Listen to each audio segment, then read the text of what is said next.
కొన్నిసార్లు మనం కొన్ని స్థలాల్లో పనిచేస్తూ ఉంటాం.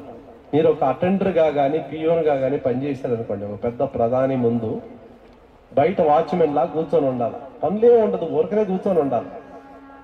నాకేం పనులు లేదు కదా, ఇదే ఉద్యోగం అని నువ్వు చిరాకు పడితే లేకపోతే విసుక్కుంటే ఆ యజమాని ఏమంటాడంటే, నీ సమయాన్ని 8 గంటలు నేను కొనుక్కున్నాను అంటాడు. ఈ 8 గంటలకి నేను జీతం ఇస్తున్నాను, నేను పని చెప్తే చేయి, లేదంటే ఊరకు కూర్చొని. ప్రేమ వల్ల మన సమయాన్ని దేవుడు కొనుక్కున్నాడు. ఆయన కొరకు వేచి ఉండట, ఆయన చిత్తం చేయటానికి.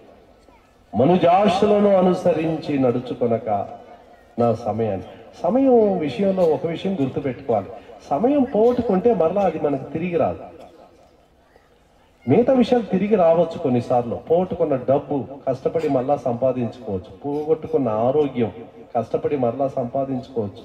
పోగొట్టుకున్న సమయం ఎప్పుడూ రాదు. ఒక్కసారి ఖర్చు పెట్టారంటే అయిపోయింది.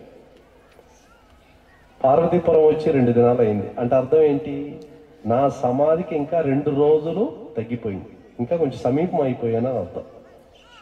మొన్న ఉన్నదానికన్నా ఈరోజు ఇంకా సమీపంగా ఉన్నాను, ఉదయం ఉన్నదానికన్నా ఇంకా సమీపంగా ఉన్నాను. సమయం దాటిపోతుంది. ఈ సమయాన్ని మనం ఏం చేయాలంట? ఎఫెసీయులకు రాసిన పత్రిక 5వ అధ్యాయము 16వ వచనం. దినములు చెడ్డవి గనుక సమయమును పోనీయక సద్వినియోగము చేసుకొనొచ్చు. తెలుగులో సద్వినియోగము అని ఉంది, ఇంగ్లీష్లో దాన్ని విమోచించుకోవాలని ఉంది. విమోచించుకోవటం, దాని మూల అర్థం ఏంటంటే కొనుక్కోవటం అని అర్థం. సమయాన్ని కొనుక్కోవటం, సమయాన్ని పోగొట్టుకోకుండా సమయాన్ని మన యొక్క అదుపులో ఉంచుకొని సరిగ్గా దాన్ని వాడుకోవటం. సమయం త్వరగా వెళ్ళిపోతుంది. బైబిల్ చదవటానికి మీరు సమయం కేటాయించకపోతే మీరు చదవలేరు. ప్రార్థన చేయటానికి సమయం కేటాయించకపోతే మీరు సమయం దొరకదు. ఆత్మల విషయమై పట్టింపు కలిగి వెతికి వెళ్ళి వాళ్ళకి స్వార్థ చెప్పడానికి భారం లేకపోతే మీకు సమయం దొరకదు. సమయం మనల్ని వెతుక్కొని రాదు, మనం దాని కొరకై సమయం వెచ్చించాలి. ఇది దేవునికి ఇవ్వాల్సిన సమయం, ఆత్మలకు ఇవ్వాల్సిన సమయం. ఈ సమయాన్ని నేను ఇవ్వలేనండి, ఇది ఇవ్వలేను. సమయాన్ని మనం లాభం చేసుకోవాలి.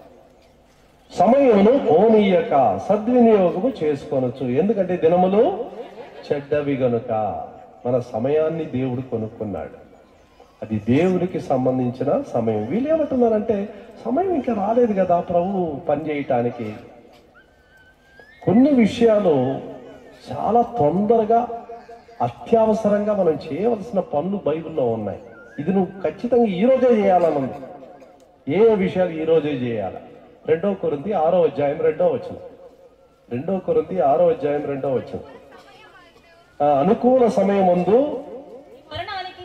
నీ మొర ఆలకించితిని, రక్షణ దినమందు నిన్ను ఆదుకొంటిని కదా. ఇప్పుడే మిక్కిలి అనుకూలమైన సమయం, ఇదే రక్షణ దినం.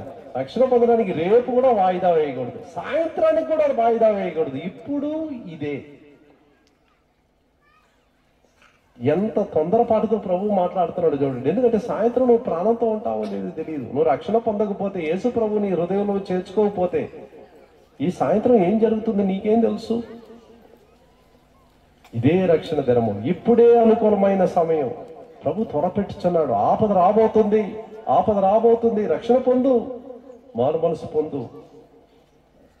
రక్షణ విషయంలో మనం త్వరపడాలి, ఆలస్యం చేయకూడదు. రెండవది, దేంట్లో మనం చాలాసార్లు ఈ మారు మనసు పొందే విషయంలో కొంతమంది వాయిదా వేస్తూ ఉంటారు. స్వార్థ బాగా తెలుసు, అయితే తర్వాత చూసుకుందాంలే, ఇవన్నీ బాగానే ఉంది, తర్వాత మారు మనసు పొందుదాంలే అనుకుంటారు.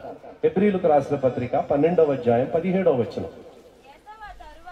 ఏశావు ఆ తరువాత ఆశీర్వాదము పొందగోరి కన్నీళ్లు విడుచుతూ, శ్రద్ధతో, ఎన్ని మాటలు ఉన్నాయి చూడండి. తరువాత ఆశీర్వాదం కోరాడంట, శ్రద్ధతో వెతికాడంట, కన్నీళ్లతో వెతికాడంట.